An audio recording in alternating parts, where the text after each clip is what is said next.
एक कंपनी थी जिसकी वैल्यू एक दिन में $22 बिलियन तक हो गई थी। इतनी कि उस पैसे से तुम 3 बड़े इंडियन शेयर खरीद लो। और बाद में इसी कंपनी के फाउंडर ने पब्लिक में मान लिया कि उसकी वैल्यू प्रैक्टिकली ज़ीरो है। तुमने इस कंपनी का ऐड ज़रूर देखा होगा। फ़ोन पे स्क्रॉल करते वक्त वो बच्चा आता था स्क्रीन पर पढ़ते हुए, और पीछे लाइन चल रही होती थी कि पढ़ना हुआ आसान। ये वही कंपनी है जो कभी फीफा वर्ल्ड कप की ऑफिशियल स्पॉन्सर थी। तो सवाल ये है कि सिर्फ 2-3 साल में पूरी कंपनी कैसे बिखर गई। चलिए देखते हैं।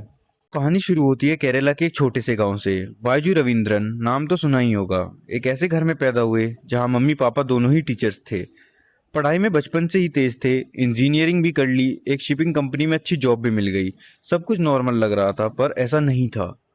उनका मन कहीं और ही रहता था। शायद तुमने भी कभी सेम ऐसा फील किया हो, पर दिल कुछ और ही करना चाहता था।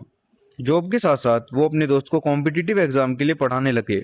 बस ऐसे ही, कोई बड़ा प्लान नहीं था। अब मज़ा देखो, बिना किसी ऐड के, बिना किसी मार्केटिंग के, बस एक दूसरे को बताने से ही उनकी क्लास फेमस हो गई।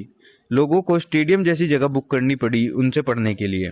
अब सोचो, एक इंसान जो प्रोफेशनली टीचर तक नहीं था, उसकी क्लास अटेंड करने के लिए लोग स्टेडियम भर देते थे। ये सुन के ही अंदाज़ा लग जाता है कि इंसान में कुछ तो बात थी। 2011 में आखिर उन्होंने अपनी वाइफ दिव्या गोकुलनाथ के साथ मिलकर एक कंपनी शुरू कर ही दी। नाम रखा थिंक एंड लर्न। यही कंपनी आगे चलकर वो बन गई जिसे आज पूरी दुनिया जानती है। शुरू में आइडिया बिल्कुल सिंपल था। जो क्लासेस ऑफलाइन चल रही थी, उन्हें बस ऑनलाइन ले जाना था। 2015 में ऐप लॉन्च हुआ, और बस यहीं से शुरू होती है एक बड़ी कहानी। अब यहाँ से जो हुआ, उसने बड़े बड़े इन्वेस्टर्स के होश उड़ा दिए। सिक्वेयर जैसी बड़ी इन्वेस्टमेंट फर्म ने पैसा लगा दिया। और फिर एक नाम सामने आया जिसने सबका ध्यान अपनी तरफ खींच लिया। खुद फेसबुक बनाने वाले मार्क ज़करबर्ग ने इस कंपनी में पैसा लगा दिया। अब जरा सोचो, दुनिया का सबसे बड़ा टेक एंटरप्रेन्योर एक इंडियन एडटेक स्टार्टअप में भरोसा कर रहा है। ये अपने आप में बहुत बड़ा सिग्नल था। लोगों को लगा कुछ बड़ा होने वाला है। और फिर आया कोविड। अब जब पूरी दुनिया में लॉकडाउन थी, स्कूल्स बंद थे, बच्चे घर पर थे, इस कंपनी के लिए जैसे सोना बरसना शुरू हुआ हो। ऑनलाइन पढ़ाई की डिमांड अचानक से आसमान छूने लगी, और इन्होंने इस मौके का पूरा फायदा उठाया। अब यहाँ से शुरू होती है एक ऐसी शॉपिंग स्प्री जिसे सुनकर तुम भी चौंक जाओगे। जो भी छोटी बड़ी कॉम्पिटिटर कंपनी थी, उसे एक एक करके खरीदना शुरू कर दिया। 2019 से 2021 तक। 2019 में एक यूएस बेस्ड बच्चों की एजुकेशनल गेम्स कंपनी ली, ओसमो, $120 मिलियन में। 2020 में आई कोडिंग सिखाने वाली company white hat junior, $300 million में। फिर 2021 में दो सबसे बड़ी डील्स हुई एक ही साल में। एक बड़ी कोचिंग चेन थी इंडिया की, आकाश, वो ली लगभग $950 मिलियन में।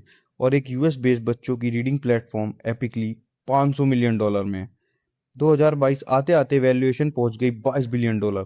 मतलब ये दुनिया की सबसे वैल्यूएबल एडटेक कंपनी बन चुकी थी। FIFA world cup Qatar 2022 officially sponsorship भी इनके पास थी।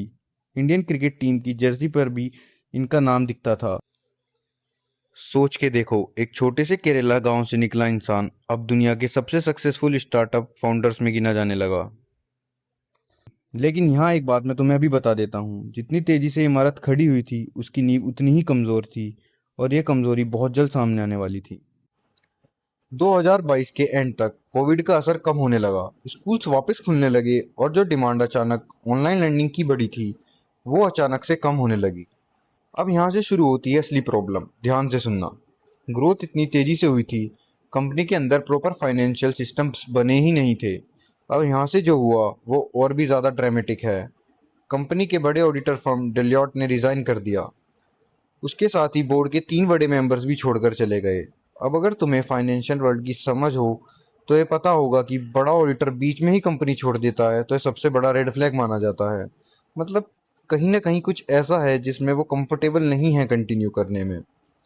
और फिर कंपनी ने कई राउंडों में 5,000 से ज़्यादा एम्प्लॉयज़ को निकाल दिया, बिना किसी वार्निंग के। रात के अंदर ही लोगों की जॉब चली गई। इन्वेस्टर्स भी अब घबराने लगे थे।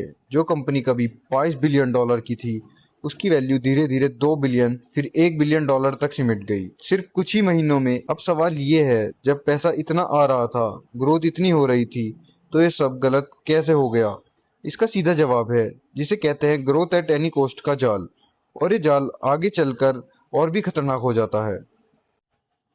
अब यहाँ एक ज़रूरी बात समझनी पड़ेगी। इतनी सारी खरीदारी का पैसा आखिर आया कहाँ से? कंपनी ने लगभग 1.2 बिलियन डॉलर का लोन लिया था, वो भी यूएस डॉलर में। और उस वक्त ये एडटेक इंडस्ट्री का सबसे बड़ी लोन डील थी। ये सारा पैसा नए एक्विजिशंस में, मार्केटिंग में और ऑपरेशंस में लगा दिया गया। लेकिन यहाँ असली ट्विस्ट है, कंपनी का रिवेन्यू आता था इंडियन रुपीस में, जबकि लोन था डॉलर्स में। अब जब डॉलर्स मजबूत होने लगा और ग्लोबल इंटरेस्ट रेट्स बढ़ने लगे, तो ये लोन चुकाना बहुत मुश्किल हो गया। 2023 में एक पेमेंट मिस हो गई, लगभग 40 मिलियन डॉलर की, और उसके बाद लेंडर्स ने सीधा लीगल रास्ता पकड़ लिया। सिचुएशन इतनी बिगड़ गई कि कंपनी को यूएस यूनिट की एक ऐसी लीगल प्रोसेस से गुजरना पड़ा जिसमें खुद कंपनी कोर्ट के पास गई और कहती कि भाई हम अपना कर्जा नहीं चुका सकते, मदद चाहिए रिस्ट्रक्चर करने में। और एक कोर्ट केस में यह भी सामने आया कि लगभग 500 मिलियन डॉलर कम जानी मानी हेडेक फंड को ट्रांसफर कर दिया था, जिसका कोई स्पष्ट बिजनेस रीजन बताया ही नहीं गया। कोर्ट ने इस ट्रांजैक्शन को गलत तरीके से किया गया बताया। अब इन्वेस्टर्स का गुस्सा अपने पीक पर पहुंच गया था। कंपनी की सबसे बड़ी अब आता है वो मोड़ जहां खुद फाउंडर्स एक पब्लिक इंटरव्यू में साफ साफ कह देते हैं कि कंपनी की वैल्यू अब प्रैक्टिकली खत्म हो चुकी है। जरा एक सेकंड के लिए रुको और सोचो, जो कंपनी कभी 22 बिलियन डॉलर की थी, उसके अपने फाउंडर ने मान लिया कि उसकी वैल्यू का अब कोई मतलब नहीं बचा। वेल्थ ट्रैकर्स के हिसाब से फाउंडर्स का अपना पर्सनल नेटवर्थ भी अपनी पीक लगभग 2.9 बिलियन डॉलर से सीधा जीरो के करीब आ गया। सोच के देखो ये कितना बड़ा फॉल है। और इस सब के बाद मुसीबतें और बढ़ ही गई। कंपनी एक ऐसे लीगल प्रोसेस में चली गई जिसमें डिसाइड होता है कि कर्जा कैसे चुकाया जाएगा या कंपनी बंद हो जाएगी। 2025 में तो हद ही हो गई। कंपनी का एंड्रॉयड ऐप ही प्ले स्टोर से हटा दिया गया क्योंकि क्लाउड होस्टिंग के बिल नहीं भरा जा पा रहा था। ज़रा सोचो, कंपनी कभी इतनी बड़ी थी, कंपनी को अपनी दो बहुमूल्य एसेट्स बहुत कम रेट पर बेचनी पड़ी। एक एसेट जो कभी 500 मिलियन डॉलर्स में खरीदी गई थी, वो अब सिर्फ 95 डॉलर में बेचा गया, यानी सीधा सीधा एक बहुत बड़ा लॉस। अब यहाँ एक ज़रूरी बात मैं तुम्हें बताना चाहता हूँ। फाउंडर और उनके सपोर्टर्स का कहना है ये सिर्फ फाइनेंशियल मिसमैनेजमेंट नहीं था, बल्कि इन्वेस्टर्स और लेंडर्स ने जानबूझकर कंपनी को प्रेशर में डाला, जिससे रेपुटेशन और ज़्यादा खराब हुई। कोर्ट्स में कुछ डिसीजंस बाद में पलटे भी हैं, ये भी सच है। लेकिन दूसरी तरफ ज़्यादातर एक्सपर्ट्स और रिपोर्ट्स ये मानती हैं कि असली वजह थी बहुत तेज़ी से कर्जा लेना, बिना प्रॉपर गवर्नेंस के इतनी सारी कंपनीज खरीदना और ट्रांसपेरेंसी की कमी। मेरा अपना ख्याल ये है, सच शायद इन दोनों की बातों के बीच में कहीं है, लेकिन एक बात बिल्कुल क्लियर है, जो भी वजह रही हो, रिजल्ट सबके सामने है।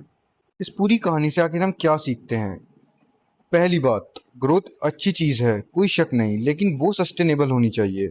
जब कोई कंपनी तेज़ी से बढ़ती है, उसके अंदर सिस्टम्स, अकाउंटिंग, गवर्नेंस, मैनेजमेंट उस स्पीड को हैंडल नहीं कर पाते, तो क्रैश होना लगभग तय हो जाता है। तीसरी बात, फॉरेन करेंसी में लोन लेना जब तुम्हारी रिवेन्यू लोकल करेंसी में आता हो, एक बहुत बड़ा फाइनेंशियल रिस्क होता है। और ये सिर्फ बड़ी कंपनीज का लेसन नहीं है, छोटे बिजनेसेस के लिए भी ये उतना ही ज़रूरी है। और चौथी और सबसे इम्पोर्टेंट बात, किसी भी कंपनी की सक्सेस उसकी वैल्यूएशन से नहीं नापी जानी चाहिए। एक कंपनी जिसकी पेपर वैल्यू 22 बिलियन डॉलर थी, उसके पास एक्चुअली इतना मजबूत बिजनेस मॉडल ही नहीं था जो उस वैल्यू को जस्टिफाई कर सके। आज भी फाउंडर्स यही कह रहे हैं, वो कंपनी को वापस खड़ा करेंगे और एक नया एआई बेस्ड प्लान भी अनाउंस किया गया है। देखते हैं आगे क्या होता है, लेकिन अभी के लिए कंपनी स्टार्टअप वर्ल्ड के लिए एक वार्निंग स्टोरी बन चुकी है, एक केस स्टडी जो आने वाले सालों तक बिजनेस स्कूल्स में पढ़ाई जाएगी।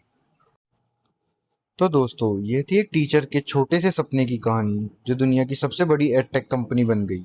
मुझे पर्सनली लगता है ये कहानी हमें एक बहुत सिंपल सी बात सिखाती है, बिजनेस में सिर्फ तेज़ी से बढ़ना काफ़ी नहीं होता, अपनी नींव को मजबूत रखना भी ज़रूरी होता है। तुम्हें क्या लगता है, इस पूरी बर्बादी के लिए सबसे ज़्यादा जिम्मेदार कौन है? फाउंडर्स का ओवर कॉन्फिडेंस या फिर इन्वेस्टर्स का प्रेशर? नीचे कमेंट में ज़रूर बताना। अगर वीडियो पसंद आई हो तो लाइक कर देना, चैनल को सब्सक्राइब कर देना और हाँ, बेल आइकन भी दबा देना ताकि ऐसे ही इंटरेस्टिंग बिजनेस ब्रेकडाउन्स मिस ना हो। मिलते हैं अगली वीडियो में, तब तक के लिए धन्यवाद।